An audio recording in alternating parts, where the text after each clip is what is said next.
Welcome back, basketball fans, to the I Can Do Anything podcast. My name is Colin, and today I'm going to be talking about, you guessed it, basketball. It is really fucking cold outside. I haven't gone outside all day today because Trine University canceled classes and canceled campus. They closed campus for today, Wednesday, January 30th, and for tomorrow, Thursday, January 31st. If you can't tell, I'm sick. I believe I have a sinus infection, and it kind of sucks. So you're going to have to bear through that today, as I've been bearing through it since Saturday. I was told that sinus infections last roughly 12 to 14 days, so I've got that to look forward to. It's actually not nearly as bad today as it was yesterday. I'm going to get to the Anthony Davis trade rumors in a little bit. Because if you haven't been paying attention, Anthony Davis requested a trade from the New Orleans Pelicans. I want to talk first about the Milwaukee Bucks and the Oklahoma City Thunder game that took place. I believe that was Sunday. Let me go back here a second. Maybe it was Monday. Yeah, it was Sunday. The Thunder won 118 to 112. As I pull up the box score, Paul George played really, really well. He had a dunk on the Greek Freak late in the game that was very exciting. He hit a cold-blooded fucking three with somebody, I don't remember who it was, right in his face. Just held his pivot foot and kind of sort of rocked from his front. He had his weight on his, what am I trying to say? He just kind of rocked back and forth and relieved himself of the pressure. I want to say that there was two people guarding him, and then one of them left, and he kind of stepped back, kept his pivot foot, and then just stepped right back into a shot and buried a really important shot for them, an important three down the stretch. Paul George finished with 36 points, 13 rebounds, 3 steals, shot 8 of 12 from the three-point range, 66%, and 12 of 21, 57% from the field. Had 3 assists, 5 turnovers is far too many, but sort of makes up for it with 3 steals. Paul George, I've said this before, but the Thunder have two of the best defenders, or two of the steal leaders in the NBA. I don't know that Russell Westbrook, I guess people would probably consider Russell Westbrook one of the best defending guards.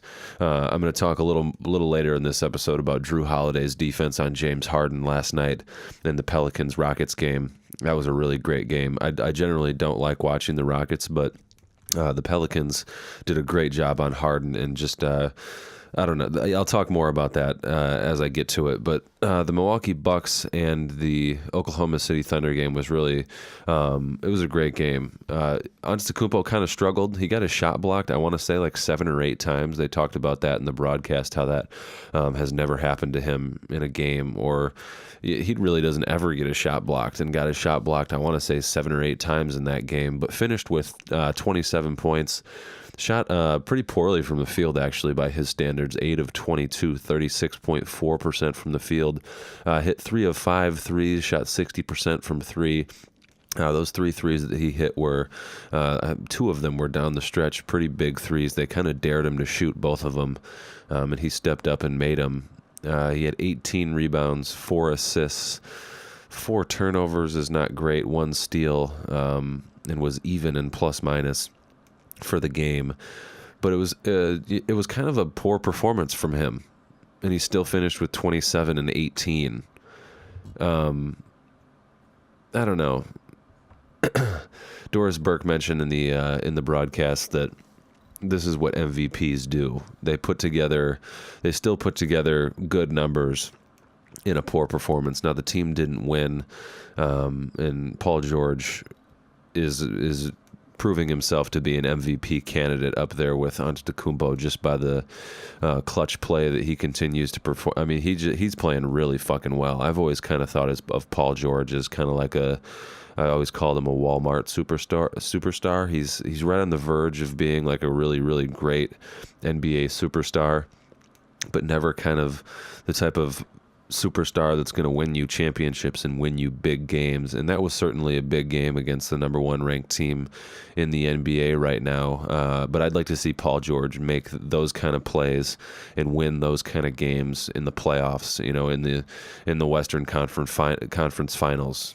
But I don't see that happening this year, especially with. It's kind of unfair because the Warriors are so amazing that not many players, unless they had a huge array of other superstars around them, are gonna be able to beat the Warriors, especially with Boogie Cousins playing as well as he's playing in his return for the Warriors. So let's move on to, let me look at the rest of the games from Sunday. Dob and I weren't able to talk about any of those games. The Lakers beat the Suns 102-116, and I guess that kind of brings me into the Anthony Davis trade rumors, because I did something yesterday that I haven't done really since I started doing this podcast.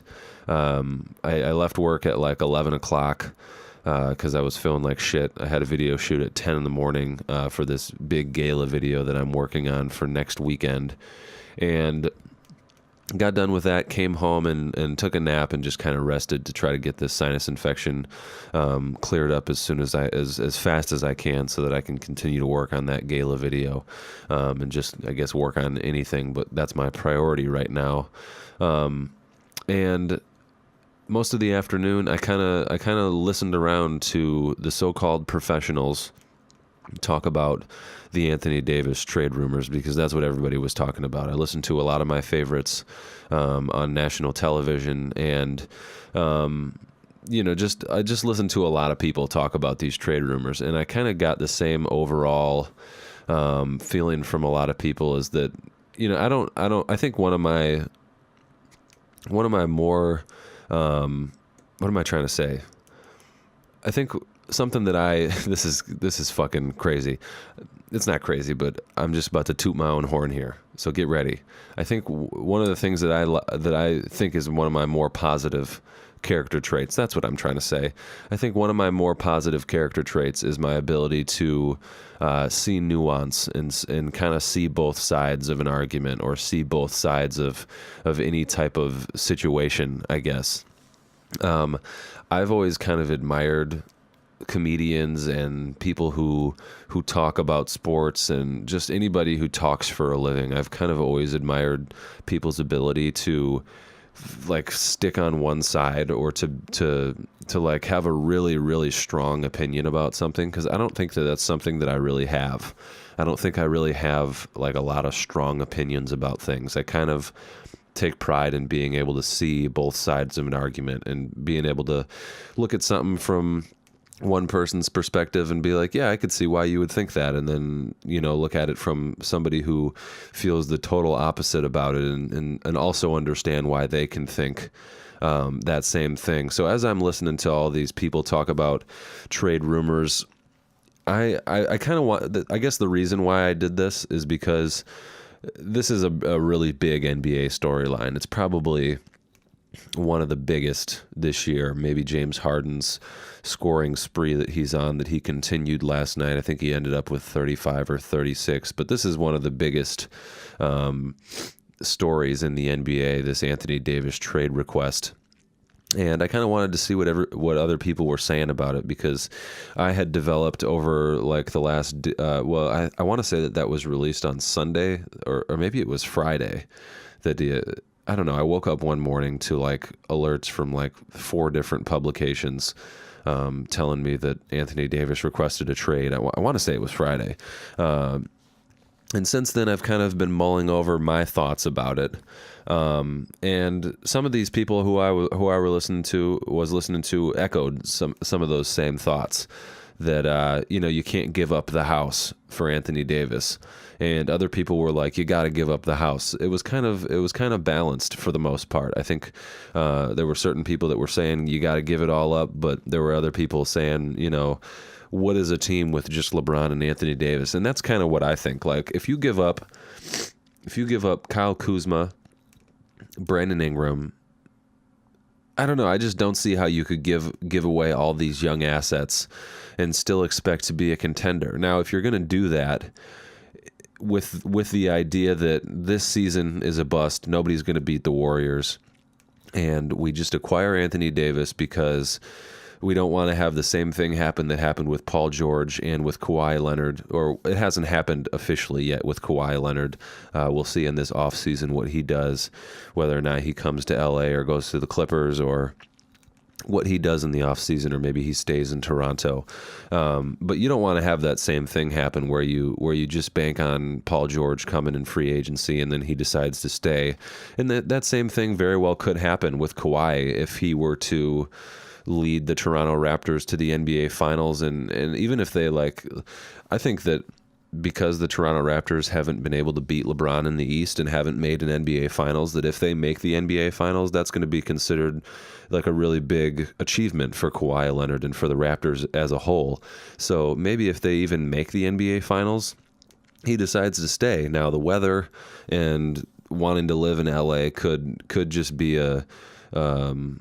it could be what he wants. He could just, maybe he just wants to be back in LA. I think that's where he's from. I want to say that's where he's from. But maybe Kawhi just wants to be back in LA. But I think the Lakers and critics of the Lakers and Magic Johnson, it's probably in the back of Magic Johnson's head. Like, I don't want to have this same thing happen with Anthony Davis that I had happen with Paul George.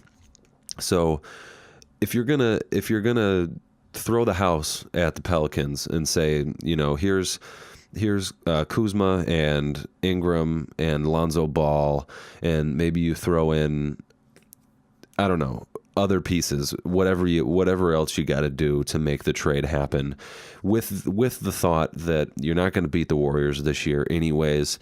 Let's get Anthony Davis, make sure we got him, and then maybe in the offseason, we'll get one of these free agents that has been rumored to go to LA. I don't think Klay Thompson. I think the Warriors would be crazy. Nick Wright on First Things First made this point yesterday as I was listening to a bunch of different podcasts and sports talk radio and television. The Warriors would be stupid if they didn't offer Klay the max or the super max or whatever he wants. Steph Curry's paid. Kevin Durant's kind of Kevin Durant's kind of up in the air. You're probably not going to give a supermax to Draymond, and if Draymond goes, he goes. I really like Draymond, but I think, for the most part, of those five guys, of their five starters, I think you can afford to lose Draymond the most. And maybe you can afford to lose Boogie more so just because he's a new piece and Draymond is kind of proven. He's won championships with them. But I think you could make the argument that maybe Draymond you can afford to lose most, and you're probably not giving him a supermax. So I think the Warriors would be crazy not to give Klay a supermax, and I anticipate them doing that, and I anticipate him probably signing back with the Warriors. But as a LeBron fan, I would love for him to be playing with LeBron. That would be amazing. So selfishly, I kind of hope that they don't, and I kind of hope he goes to LA. But I don't know. I just can't justify throwing the house at Anthony Davis because you never know with LeBron. Like, LeBron could fuck around and come back really healthy, and Lonzo Ball could come back in a week, and the Lakers could move up to the second slot in the West, and they could challenge the Warriors. I still don't think they beat them, but like with LeBron James, you really can't count him out. Because LeBron James could fuck around and beat the Warriors. I think the chances are very slim, but I don't ever rule it out with LeBron. So I guess what I was getting at when I started to talk about the Suns and the Lakers, I just went off on a little bit of a tangent there. Part of what I saw Shannon Sharpe specifically on Undisputed keep mentioning Zubac and how he doesn't want to have to give up Zubac. I don't know how people pronounce it, Zubats, but it's spelled Zubac. So I want to say that they probably know what the pronunciation is. So I'm just going to go with Zubats the way everybody else says it. Zubats had a great game against the Suns. He had 24 points, 16 rebounds, 4 blocks. I said this a while ago on this podcast that Zubats is if he continues to play well, and when he started to play well, like middle of December, I was really excited about it. I was like, if Zubats can continue to play this well and just become a great trading piece, that helps the Lakers out so much, and he has done exactly that. I don't consider Zubats. I don't consider him being one of these guys he's not gonna be an Anthony Davis. I think we all know that, right? Zubats is at the best in his best case scenario.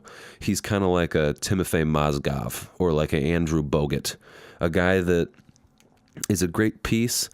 Probably doesn't start for a championship team, but at his very best, he wins a championship as a nice piece, as an Andrew Bogut, a guy that plays defense, passes, blocks shots, rebounds. And Zubats has certainly proven himself to be a promising NBA prospect. He's already an NBA player, so he's not necessarily a prospect, but he's proven himself to be a good young player. But I don't see him being a franchise centerpiece. I don't think anybody does. But Shannon Sharp kept saying it like, I don't want to have to give up Zubats for Anthony Davis, but if I have to include him in a trade, I will. I don't see him as that. I see what he's done in the last month and a half is fooling these stupid fucking franchises into thinking that he's a great piece to add into the trade. Like, oh, and you added Zubats. Well, now we'll make the trade because Zubats has played really well. He's not going to be somebody to build your franchise around. He's a nice piece like Timofey Mozgov who can ride alongside LeBron James and be a great piece on a championship team. But he's not going to be somebody you build your franchise around. And so I'm really excited about what Zubats has done. I think he's helped the Lakers out a ton. You can keep him and he can be a nice piece on a championship team in the future, or you can include him in a trade to fool one of these dumb fucking franchises like New Orleans. And I don't think New Orleans is completely incompetent like some of the other franchises at the bottom of the NBA, like Phoenix, or like the Kings have been in the past. I could name the Wizards for the most part, pretty incompetent. The New York Knicks over the last 20 years. But yeah, I think you can fool a lot of these stupid franchises by throwing him into a trade. But I really don't want to lose Kuzma as a Lakers fan. I really don't want to lose Ingram. I'm more high on Kuzma than I am on Ingram. But I think of all if I could keep anybody, obviously I want to keep LeBron. And I want to keep Kuzma, but I don't know. I guess if you're looking at it from the lens of, we're not going to beat the Warriors this year, so let's give up what we need to give up for Anthony Davis, with the idea that maybe you can get Kyrie Irving in the offseason, that maybe you can get Kemba Walker or Chris Middleton or Klay Thompson or Kevin Durant. I was talking yesterday with Dob about all the different trade packages that the Lakers could make, or all the different starting lineups that the Lakers could potentially have next season if all these like fantasy things were to happen. How cool would a starting lineup of Kyrie Irving, Klay Thompson, LeBron James, Kevin Durant, and Anthony Davis be? Or if it wasn't Durant, Kyrie Irving, Klay Thompson, LeBron, Kawhi Leonard, and Anthony Davis? Or take out Klay and Durant and make it Irving, Middleton, LeBron, Kawhi Leonard, and Anthony Davis? I mean, I think we're in that's where we're in the NBA. Like, stuff like that's not out of the realm of the possibility. Like, a lot of teams are doing that kind of shit. Well, no, they're not. The Warriors are doing it. But in order to compete with the Warriors, somebody's going to have to do it. I mean, unless the Warriors break themselves up, somebody's going to have to put together a super team that's as ridiculous as their starting five. So that's kind of a really fun thing to do. That, if you just throw the salary cap out and you throw all these guys' egos out of the equation, and you just were to, another starting lineup, even if you didn't get Kemba Walker, or Kyrie Irving in the offseason, and it was Lonzo or Rondo with those guys. I mean, how fucking incredible would that be? A starting lineup of Lonzo Ball, Kawhi Leonard, LeBron James, Anthony Davis, and Kevin Durant. Or, I don't know. I mean, I think even having the worst case scenario at Middleton as your 3 with LeBron at essentially the 4, but kind of playing more of a point guard role. And then having Lonzo or Kemba Walker or Kyrie Irving. And then maybe you steal one of the Warriors, Durant or Klay Thompson. I think that team immediately contends for a championship.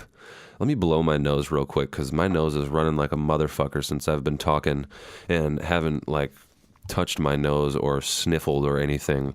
I really shouldn't be doing this. I should be resting my voice, but you know what? I can do anything.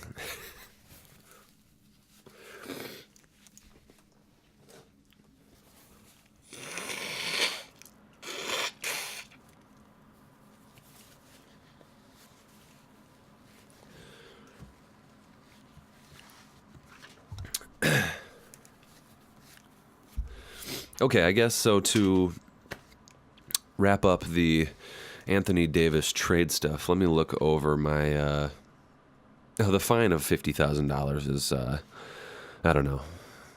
I think it's really stupid. What is $50,000 to a guy like Anthony Davis? He makes $50,000 in like a fucking quarter.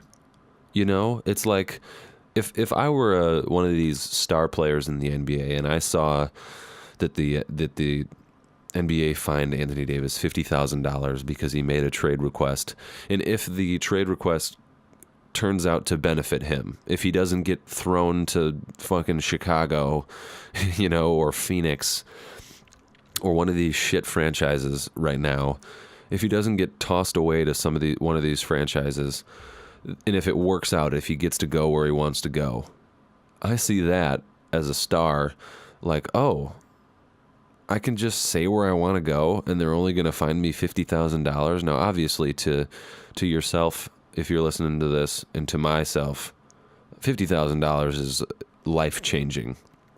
But to Anthony Davis, he makes that in 12 minutes of work. You know, it's not a big deal. Like, sure, I was joking with Dob last night that as soon as I got the notification that he was fined, I said, do you think LeBron or Clutch Sports or whoever is gonna pay that fine for Anthony Davis? And then I looked up his salary. I was like, oh, he can just pay for it himself. But I guess, but then I got a notification from Bleacher Report later that night of a bunch of internet shit on Twitter, about, making jokes about LeBron sending Anthony Davis money via Venmo or just like whatever. And I don't know, I felt like I was first to that joke, but I'm sure those memes were made immediately. Like, somebody had to have thought of it the same way I thought of it right off the bat when I saw it. But yeah, I just saw that as like, oh, I can just say where I want to go and it works out, and they're only going to find me 12 minutes worth of my salary. You know, like, I don't know. It seems like a win-win for any star player to do that. So the NBA it continues to evolve. I don't know that I consider myself a huge basketball fan. I don't know about historian. I don't like to really use the term historian. I don't know. I don't think I'm a basketball historian. I think that somebody who considers themselves a basketball historian knows far more about the history of basketball than I do. But I'm certainly well-versed in NBA history. And I don't think NBA players have ever done something like this, the way that it's happened with Kawhi Leonard and now Anthony Davis. Just being like, hey, listen, I don't want to be here anymore. Now, Shaq did it. His was more in free agency. LeBron certainly paved the way, so to speak, I guess, within the last 15 years. But guys have been doing this for a while.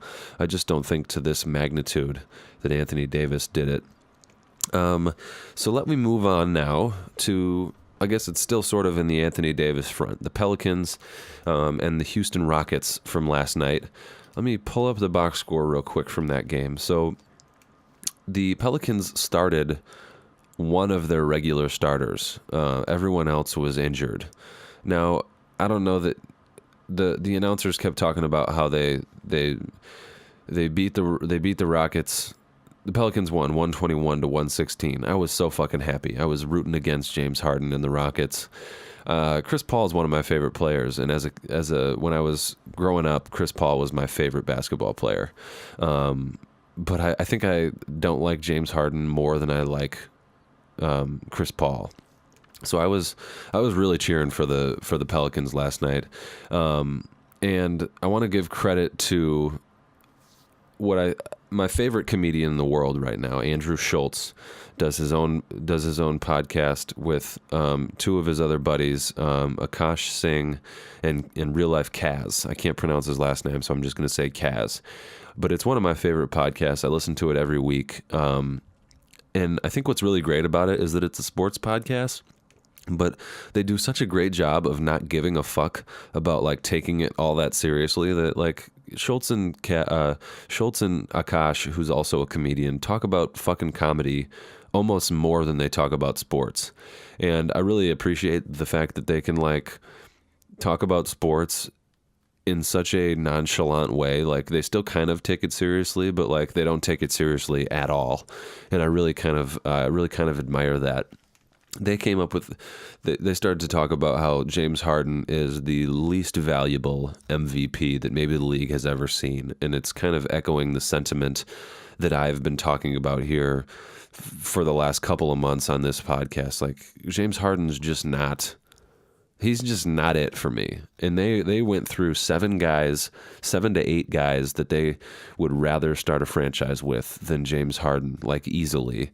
And then they mentioned like 2 or 3 more that maybe you could make an argument that James Harden is better than, or that maybe you'd rather start a franchise with than, I don't even remember who they were, but they got to 7 people easily that I agreed with that I'd rather start a franchise with than James Harden. So how in the fuck is James Harden the MVP? If I don't think many people would argue with the people that they mentioned too.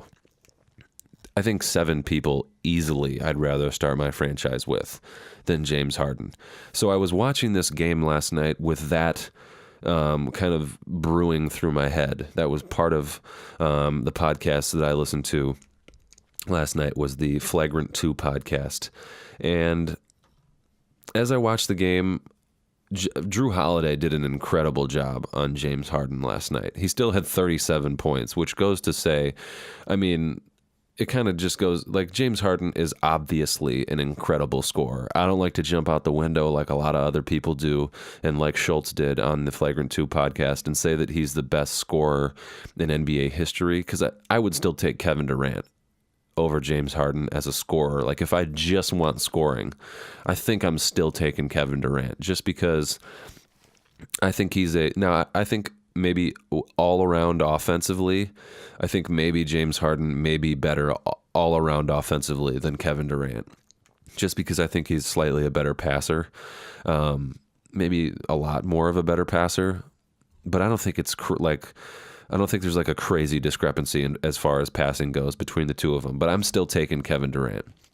But he's obviously an incredible scorer. He had 37 points last night, and Drew Holiday did an amazing job on him defensively. The whole team really did an incredible job on him defensively. They doubled him a lot off of pick and rolls, and just did a great job of getting in his airspace and not letting him do what he wanted to do. The refs really didn't call a lot of the fouls that I generally see them calling when I watch the Rockets play.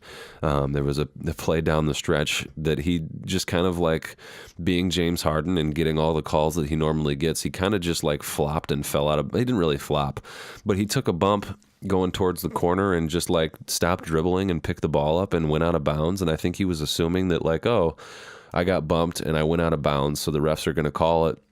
And they didn't, and it was a turnover. And I was laughing my ass off. I thought that was great.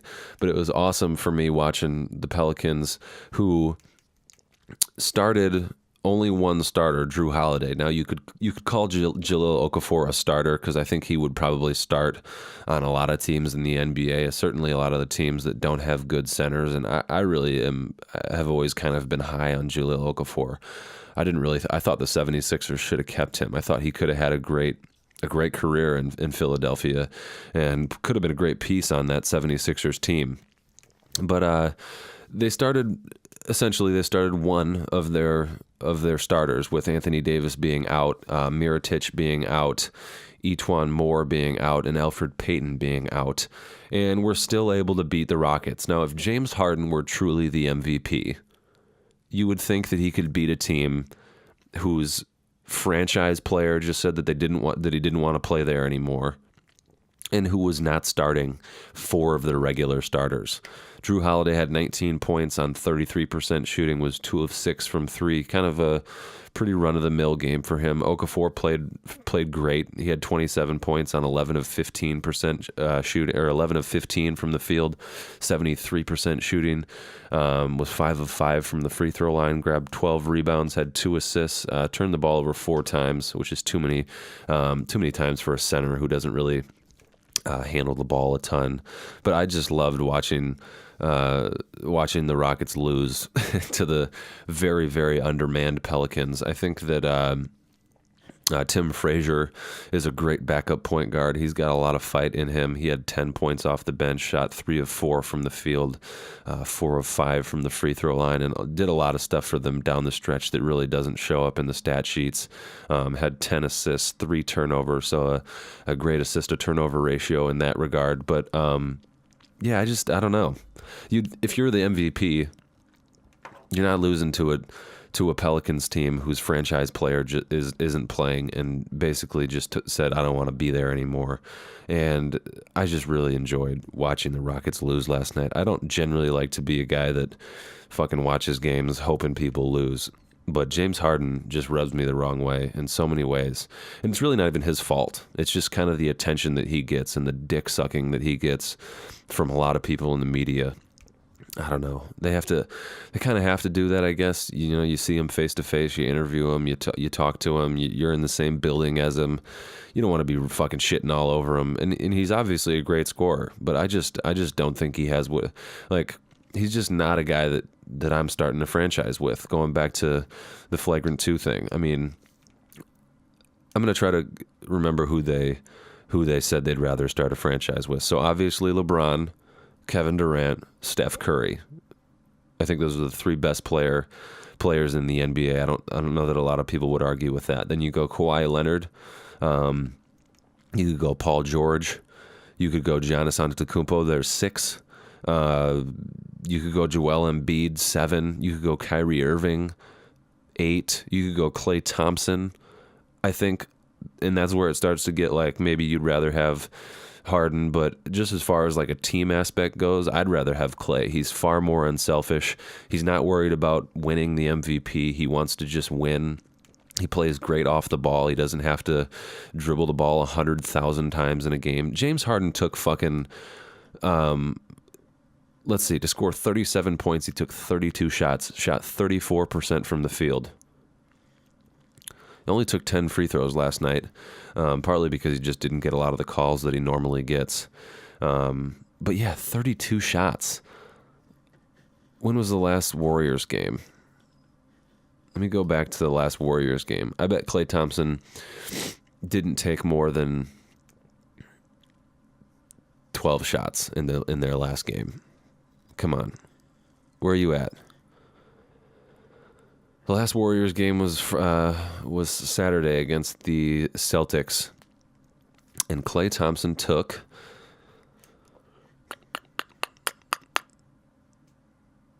16 shots, shot 50% from the field, 3 of 8.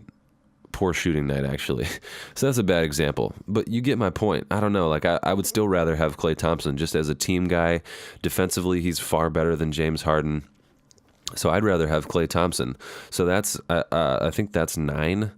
And then who else? Oh, I haven't even said Anthony Davis. I'd much rather have Anthony Davis than James Harden. There's 10. And I don't even really think, like, the Flagrant 2 guys talked about 7 being for sure and then the last 3 being arguable. I don't even think they're really that arguable. Like, I'd much rather have Kyrie Irving and Klay Thompson and Joel Embiid, who I think were their last 3 that they added to that top 10. I'd much rather have any of those guys than James Harden. Let's see, what else do I have? Bucks Thunder, AD trade requests, Pelicans Hornets. Let me look at some of the other games from last night. The only game I caught was Rockets Pelicans, but the Lakers lost to the 76ers 121-105. Embiid had 28 and 11.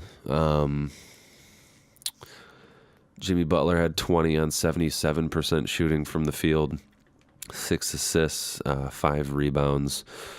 Ben Simmons had 19, 50% shooting. Let me see what the Lakers did. Ingram had 36. Beasley started and had 4. Zubats had 7. Was 2 of 5 from the field, only 2 rebounds, 3 assists. So a pretty lackluster game against. And that's the kind of guy. That's my point, kind of. Like, the kind of guy that he's going to go up against in big games is going to be Joel Embiid.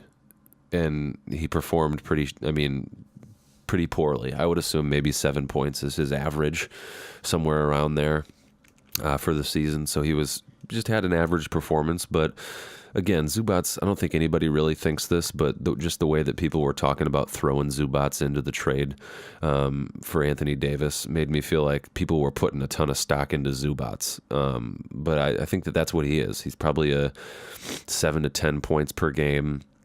2 rebounds is low for him. I think he could probably average, if he was starting or if he were, playing solid rotational minutes. Although he did play 16 minutes last night, but JaVale McGee played 26. Tyson Chandler only played 4. So essentially, he was the backup center, even though he started over JaVale for whatever reason. I don't know why he would have started last night over JaVale. I don't think JaVale is injured.